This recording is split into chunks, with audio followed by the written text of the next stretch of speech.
Wondering if you can shed those extra pounds without hitting the cardio machines? Well, the good news is that weight loss boils down to a simple energy balance equation. Cardio serves as a valuable tool in adjusting the equation and establishing a calorie deficit. Yet it's merely one facet of the diverse strategies available. Research has shown that the key to fat loss is maintaining a calorie deficit, and the methods you choose to achieve that deficit don't really matter. According to studies from Karger, it doesn't matter if you're exercising on a treadmill or engaging in other activities. What matters is that you're burning calories more than you're consuming. Now, we'll go over some realistic strategies for controlling your weight that don't center on the tried and true methods of dieting and exercising. Yuck! We understand that it can be difficult to adhere to a traditional strategy, but have no fear. We have several tried and true methods that can make counting calories easy as pie. Chew slowly and thoroughly. Wait for your brain to process the fact that you're full. According to studies conducted by the National Institute of Health, those who chew their food thoroughly tend to eat less overall, feel fuller faster, and consume smaller portions. In fact, studies have shown that people with a slower eating style have a lower BMI than those with a faster one. To perfect this technique, consider keeping track of how many times you chew your food with each bite. Next, you're gonna have to lift weight or do calisthenics regularly. If you're into building muscles, here's a heads up based on research with top-notch natural bodybuilders. Too much cardio might throw a wrench into your strength training gains, especially when you're in cutting mode. Then what gives? It turns out that intense cardiovascular exercise can impede strength and growth and muscle retention to a greater extent than moderate exercise. The first step in preserving your hard-earned muscle mass may be to prioritize weightlifting sessions above the cardio. You can still fit in a little cardio here and there, no problem. To lessen the impact, choose low-impact cardio exercises like riding an elliptical machine, strolling, or a full-body cardiovascular workout.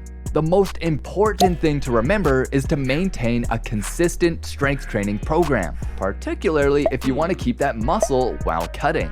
Cardio can be helpful in burning fat, but it shouldn't be the main focus or done to an extreme.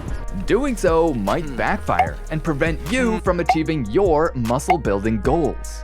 Next, you're gonna want to eat carbs. Lots of trendy phrases like ketogenic and low-carb dieting make carbs sound terrible while discussing fat loss. Contrary to popular belief, cutting carbohydrates to the bone may not be the key to maintaining muscle mass and peak performance while cutting, according to studies published in Exercise and Sports Sciences reviews. Calorie restriction is an important aspect of any healthy diet, but here's the deal. Cutting out carbohydrates or eating them at very low carb levels may not be the way to go if you want to perform at your best. In order to maximize your performance and fat loss while cutting, you must strike a balance between eating too little and eating too much. What does the research say? Well, if you're waving the flags for strength, muscle retention, and top-notch performance, make friends with carbs and protein. These are the MVPs in your diet game plan. Alright, my last tip for you today is reduce calorie consumption gradually. To avoid unintended effects, it is best to lower calories gradually. The problem with aggressive calorie restriction is that it may cause you to lose a lot of muscle while losing weight rapidly. To get the best outcomes, particularly if your body fat percentage is less than 15%, try to lose no more than half a pound to a pound each week. Aim for 3/4 to 1.5 pounds every week if you're not as slim. Quick weight loss is appealing, but there's a catch. You run the danger of losing muscle mass along with the fat. Fast fat loss isn't always sustainable. Only make changes to your caloric intake when you see a weekly drop in weight loss below the recommended levels. Be wary if you see a rapid decrease in your body weight. This could be a sign of muscular atrophy. Keep in mind that while you may see a decrease in your weight, your body fat percentage may not go down, because shedding fat also causes your muscle mass to decrease. As long as you can keep a handle on these simple techniques, you should be losing weight very soon. If you want to have a professionally structured step-by-step workout and nutrition program, you can visit our website by clicking the first link in the description of this video. As always, stay strong.